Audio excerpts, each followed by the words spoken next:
ዛሬ ደግሞ ይዤላችሁ የቀረብኳችሁ በሬዎችን እንዴት ማድለብ እንችላለን። በሬዎችን ስናደልብ በሁለት ይከፋላል። ወይፈን አለ፣ እንደገና ደግሞ ምን አለ ኩልሾች አሉ። ስለዚህ እዚህ ላይ ስንሰጣቸው በሁለት ከፋፈልን በኋላ የፕሮቲናችን ስንሰጥ በሰውነታቸውን ፊዚዮሎጂን ያማከለ መሆን መቻል አለበት። ይህ ማለት ምንድነው? በመጀመሪያ የድልብ ሂደት፣ በመካከለኛ የድልብ ሂደት፣ ማጠናቀቂያ የድልብ ሂደት። ይህም በሬ አሁን አየነው ስንት እንደተገዛ መጨረሻ ላይ ይነግራቸዋለሁ። ረዥም ነው በጣም ሰውነቱ ረዥም ግን ከሳ ያለ። ስለዚህ የምንገዛቸው በሬዎች ምን መሆን አለባቸው? አጥንታቸው ረዥሞች፣ ቅልጥማቸው ረዥሞች፣ ከሳ ቢሉም የጎድን አጥንታቸው ከ6 ከ7 በላይ መሆን አለበት። ይሄ አሁን ጎድን አጥንቱ ይታያቸዋል። ያ የጎድን አጥንት በጣም ወሳኝ ነው። በሬዎችን በምናደልብበት ወቅት ምን ያህል የፕሮቲን ይዘት መስጠት አለብን የሚለውን እስኪ እንይ። በብዙን ጊዜ ማድለቢያ የመጀመሪያ ሂደት ላይ በሬዎችን የሚፈልጉት ከ14 እስከ 15% ፕሮቲን ይፈልጋሉ። ያ ማለት ምንድን ነው? በምግባቸው ላይ የምናደርገው የፕሮቲን ሂደት በዛ መልክ መሆን መቻል አለበት። ሌላው ምንድን ነው? እንደዚህ አሁን መካከለኛ ላይ ከሆኑ ደግሞ አሁን እንደምናየው በሬ እንደ ጥቁሩ በሬ ገና ወይፈን ነው። ፕሮቲን ብዙ ጊዜ በመካከለኛ ሁኔታ እንሰጣቸዋለን እንደ ሰውነታቸው። እዚህ ላይ ማየት ያለብን ደግሞ ምንድን ነው? የመጀመሪያ የኢኒሺያል በሬዎች ላይ ሰውነታቸው ጡንቻን እየገነባ ስለሆነ በሰውነታቸው ልክ ነው መመገብ ያለብን እንጂ በአንድ ጊዜ እንዲደልቡ ብለን የተጨናነቀ አመጋገብ የምንሰጣቸው ከሆነ በሬዎች ለተለያየ የጤና ችግር ይዳረጋሉ። መካከለኛ በሬዎችን ማድለብ ላይ ደግሞ በመካከለኛ ደረጃ ፕሮቲን መጠን መስጠት ያለብን 13% በግምት ይጠበቃል። ይህ ደግሞ የጡንቻን እድገት ቀስ ብሎ እንዲጎለብት ያደርጋል። ስለዚህ 13% ያልበለጠ ፕሮቲን ነው መስጠት መቻል ያለብን። ያ ደግሞ ለምን ይጠቅመናል?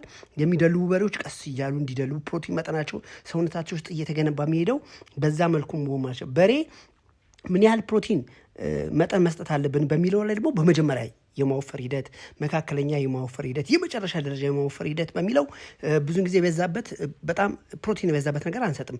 ፕሮቲን የበለጸገ መስጠት ይቻላል። ነገር ግን ምንድነው ፕሮቲን ላይ ኢነርጂ ያካተተ አመጋገብ ከሌለ ክብደትን በቀላሉ አይጨምሩም። ስለዚህ ፕሮቲን ስንሰጣቸው ብዙ ጊዜ ኢነርጂንም ያካተተ አመጋገብ ለምኖች መስጠት አለብን፣ ለበሬዎቻችን መስጠት አለብን። ይሄን ካላረግን ምን ይሆናል? ብዙ ጊዜ ውጤታማ ስለማንሆን በጣም መጠንቀቅ መቻል አለብን። በተለይ አመጋገብ ላይ የምንመርጣቸው በሬዎችን ጤናቸው ምን ይመስላል፣ አመጋገባቸው ምን ይመስላል፣ ሁልጊዜ ከተለያየ በሽታ ነፃ ናቸው ወይ፣ በሬዎችን በምን ለመመገብ በቀላሉ ለማደለብ ምን መከተል መሰረታዊ የአመጋገብ ሂደቶችን ብዙ ጊዜ ራፌጅ እንደነገርኳችሁ ከ60 እስከ 70% መስጠት አለበት። ራፌጅ የምንላቸው የቆሎ ገለባ፣ ከቆሎ ገለባ ውስጥ የስንዴም የገብስም ቅጠላቅጠሎች፣ ሳይሌጅ፣ በተለይ ቲኤምአርም በጣም ለበሬዎች በጣም አሪፍ ነው። በቀን አንድ በሬ ከ8 እስከ 12 ኪሎ ግራም ደረቅ ሳር መመገብ አለበት። ኃይል ሰጪ ደግሞ የምንላቸው እንደዚህ ከ20 እስከ 30% መመገብ አለበት። ኃይል ሰጪ ደግሞ የምንላቸው በአብዛኛው ጊዜ እንደምታውቁት የበቆሎ ዱቄት አለ። ብዙ ሰዎች የበቆሎን አንዳንዶች ነክረው ያድሩና ከለሰለሰ በኋላ ጨው አድርገው ይሰጣሉ። አንዳንዶች ደግሞ በቆሎን በደንብ አስፈጭተው ከገብስ ጋር ከስንዴ ጋር ቀላቅለው፣ በተለይ ደግሞ ምን አለ ሞላሰስ ደግሞ በጣም ጣፋጭ ነው። ምግብ በደንብ እንዲበሉ ያደርጋቸዋል። በተለይ ደግሞ ሞላሰስ የምግብ መንሸራሸርን በደንብ እንዲካሄድ ያደርጋል። ኢነርጂ ቀስ እያለ የሚዋሃድ በአንድ ጊዜ ሆዳቸው ውስጥ ገብቶ ቁንጣን የሚያስይዝ አይደለም። ስለዚህ ሞላሰስ በተለይ ቢኖር በጣም በቀላሉ በአጭር ጊዜ እንዲደልቡ ያደርግልናል። ስለዚህ እዚህ ላይ ደግሞ ምግብ ስንሰጥ ምን መስጠት አለብን? ከ2 እስከ 4 ኪሎ ግራም ድረስ መስጠት አለብን። በተለይ ደግሞ ፕሮቲኖች ላይ አሁንም መልሼ ማተኮሮ ፕሮቲን ላይ ነው። ቅድም እንደነገርኳችሁ በሬዎች ለመደለብ 3 ሂደት አላቸው። ስለዚህ ፕሮቲን ስንሰጥ የፕሮቲን ፊዶች ከ10 እስከ 15% መሆን አለባቸው። የኑግ ተረፈ ምርት፣ ጥፍጥሬ፣ ሶያ፣ አተር፣ ክክ፣ እነዚህ ቅጠሎችም እንደ አልፋ ያሉ እነዚህ ደግሞ በቀን ስንት መውሰድ አለበት? ከ1 እስከ 2 ኪሎ ግራም ድረስ በሬዎቻችን በደንብ መውሰድ አለባቸው። ንጥረ ምግብ ሚኒራል የምንላቸው ደግሞ ምን ወለዳቸው አሉ? የተፈጨ አጥንት። አሁን እነዚህ በሬዎችን ግን ስንገዛቸው አይታቸዋል። የጎድን አጥንታቸው በደንብ ይታያል። ጥሩ እንቅስቃሴ ያላቸው፣ በሰውነታቸው ውስጥ ያሉ ቁንጫ መዥገር ነገሮችን እናስቀርላቸዋለን። ይሄን ነገር ካስቀረን ከሰውነታቸው ላይ ካስወገድን ደማቸውን የሚመጧቸው ነገሮች ስለማይኖሩ በቀላሉ ቶሎ ይቀየራሉ። ለምሳሌ አንድ በሬ በቀን የሳር ገለባ ስንት መውሰድ አለበት የሚለውን እስኪ እንይ። ከ8 እስከ 10 ኪሎ ግራም ድረስ ደረቅ ሳር መውሰድ አለ። የቆሎ ደግሞ እስከ 2 ኪሎ ግራም፣ የገብስ እስከ 1 ኪሎ ግራም 2 ኪሎ፣ የኑግ ተረፈ ምርት 1 ኪሎ። እነዚህ ተደማምረው ከ70 እስከ 80 ግራም ደግሞ ምን መውሰድ አለበት? ጨውና ማዕድናት የምንለው ውሃ ባለበት ቦታ ሁሉ በበቂ ሁኔታ መጠጣት አለበት። ለምሳሌ ጥቁርና ነጩን ወይፈንን አየነው። በጣም ቁጡ ነው፣ ግን ሰውነቱ ይርበደበዳል። ብዙ ጊዜ በሬዎችን ስንገዛ ምን ማየት አለበት? ሰውነታቸውን፣ አካላቸው ለምንድን ነው የሚንቀጠቀጠው? የሰውነት መንቀጥቀጥ ምንን ይነግረናል? እንደ ክሎስትሪዲዮም ሊያጠቃቸው ይችላል። ቦቲሊዝም ሊይዛቸው ይችላል። ብላክ ሊክ ሊይዛቸው ይችላል። ስለዚህ ገበያ ላይ ስንገዛ የበሬዎችን ጤንነት በደንብ ማየት። አካላቸው ይርበደበዳል፣ ይንቀጠቀጣል፣ ቁጡ ናቸው። ቁጡ ደግሞ ሲሆኑ በአብዛኛው ጊዜ የእብድ ውሻ በሽታ ተጠቂ ሊሆኑ ይችላሉ። ብዙ ጊዜ አንድ ገበያ ላይ ያገኙት ምንድን ነው? የእብድ ውሻ በሽታ የተለከፈ በሬ ስለነበረ በከፍተኛ ሁኔታ የለየነው ምንድን ነው? ከወደቀ በኋላ ራሱን ስቶ በመንፈራገጥ ብዙ ጊዜ እየጮኸ ይፈራገጣል። ስለዚህ በሬዎችን ገበያ ላይ ስንገዛ ምን ማየት አለብን? ጤንነታቸውን፣ ለሀጫቸው ከየት መጣ? ተናደው ነው? ተስበሳይተው ነው? መናደድና መበሳጨት፣ መቆጣት፣ መዋጋት ደግሞ ካለ ምንድን ነው? የበሉት እጽዋት ስላልተመቻቸው ነው። የበሉት እጽዋት ደግሞ ብዙ ጊዜ ካልተመቻቸው ይሄ መርዛማ ነገር ከሰውነታቸው እንዲወገድ ምን ማድረግ አለበት?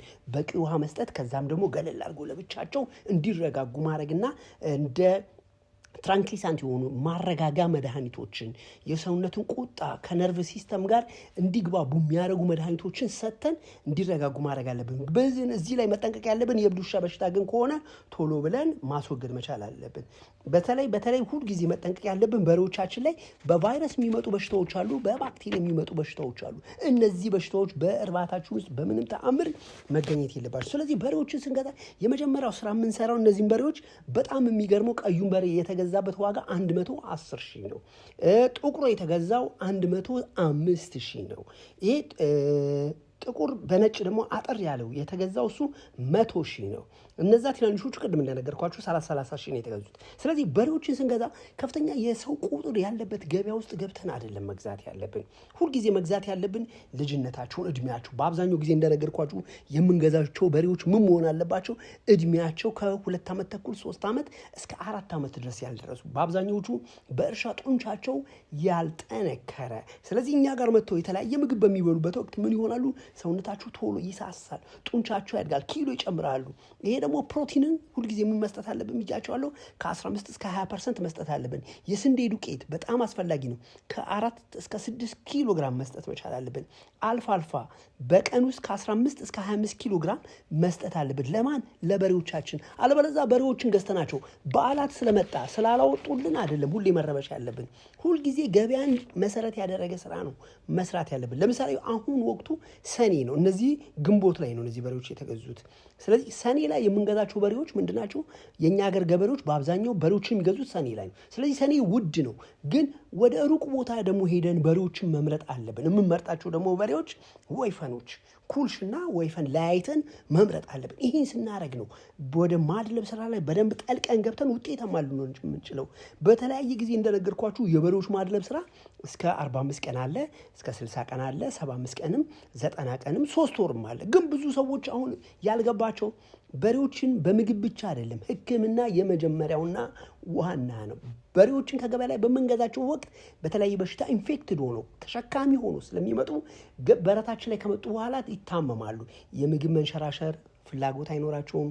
በተለያየ በባክቴሪያ፣ በቫይረስ፣ በፓራሳይት የተጎዱ ናቸው። ስለዚህ የእንስሳት ሐኪምን በመጥራት ቶሎ ሕክምና እንዲሰጥላቸው በሰውነታቸው ውስጥ ያሉት በመዥገር ወለድ የመጡ ደም ቧንቧ ውስጥ የሚኖሩ እንደ ሃርት ዋተር ባቤዥዮሲስ ያሉ፣ እንደ ዲክቶካውሎሲስ፣ እንደ ዲሞዴኮሲስ ያሉ በመዥገር አማካኝነት የሚመጡ በሽታ ናቸው። ስለዚህ መዥገር ወለድ በሽታዎች በጣም ጉዳትን ያመጣሉ። በበሬዎች ማድለብ ሂደት ላይ ከፍተኛ የደም ማነስን፣ ከፍተኛ መክሳትን ስለሚያመጡ ብዙ ጊዜ ጥንቃቄ ማድረግ አለብን ብላ ሐኪማችንን ጠርተን ቶሎ እንዲታከሙ ማድረግ አለብን። በዛው ደግሞ በተጨማሪ በአንጀታቸው፣ ጉበታቸው፣ ሳምባቸው፣ ኩላሊታቸው ላይም የሚኖሩ ፓራሳይቶች ስላሉ እነዚህ ፓራሳይቶች ምንድን ናቸው? በእበታቸውን በማየት ደማቸውን በማስመርመር በአጭር ጊዜ እነዚህ መድኃኒቶች በየተለያየ ጊዜ በመውሰድ ከደጋ ነው ወይና ደጋ ነው ቆላ አካባቢ ነው የመጡት። ይህንንም መሰረት በማድረግ ሕክምና እንዲሰጣቸው በማድረግ ቶሎ ኪሎ እንዲጨምሩ። አለበለዚያ ይህን ካላረግን ሁለት ነገር ነው። አንደኛ እንስሳውን እየቀለብን ነው በባዶ፣ ሁለተኛ ደግሞ ፓራሳይቶቹም እንዲራቡ እያደረግን ነው። እዚህ ላይ ማየት ያለብን ብዙ ጊዜ እንስሳውን ስንቀልብ እንስሳውን አይደለም የምንቀልበው፣ በእንስሳው ሰውነት ውስጥ ያሉትን ማይክሮ ኦርጋኒዝሞችን በደንብ ስናበላቸው እንስሶቹ ጤንነታቸው የተጠበቀ ይሆናል። እኛ ሁልጊዜ የምናበላው ሁልጊዜ የእንስሳት ሐኪሙ የሚያክመው ምንን ነው? እንስሳው ጨጓራ ውስጥ ያሉት ማይክሮፍሎራዎች ነው። እነዚህ ማይክሮፍሎራዎች ጤናማ ካልሆኑ እንስሳውን የፈለግከውን ብታበላው የፈለግከውን አይነት ዘር ብታመጣ ዋጋ የለውም። ትልቁ የምትንከባከበው እነዚህ ባክቴሪያዎች መሞት የላቸው። እነዚህ ባክቴሪያዎች ሲኖሩ ነው ፕሮቲን ዴቨሎፕ የሚያደርጉት።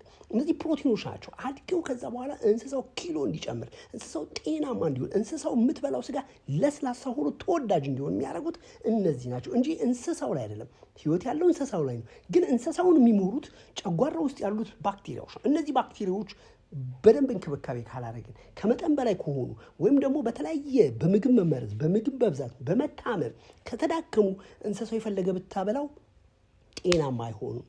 ፕሮግራሙ ይጠቅማል ካላችሁ ላይክ አድርጉ፣ ኮመንት አድርጉ። ዶክተር ኃይሉ ነኝ፣ እንስሳት ሐኪም። ለሚቀጥለው 4 ቀን ወደኛ ማዕከል ላይ ብትመጡ ስለ በሬዎች ማድለብ ስልጠና ስለምንሰጥ መታችሁ እንድትሰለጥኑ ለማለት ፈልጌ ነው። በሬዎችን ስትገዙ ከየት መግዛት አለብን? የበሬዎች ቤት አሰራር ምን መምሰል አለበት? የመኖ አዘጋጃጀት እንዴት መሆን አለበት? ሕክምና እንዴት ይሰጣል? ለሚቀጥሉት 4 ቀን ስልጠና ስለምንሰጥ መታችሁ እንድትሰለጥኑ ለማለት ፈልጌ ነው።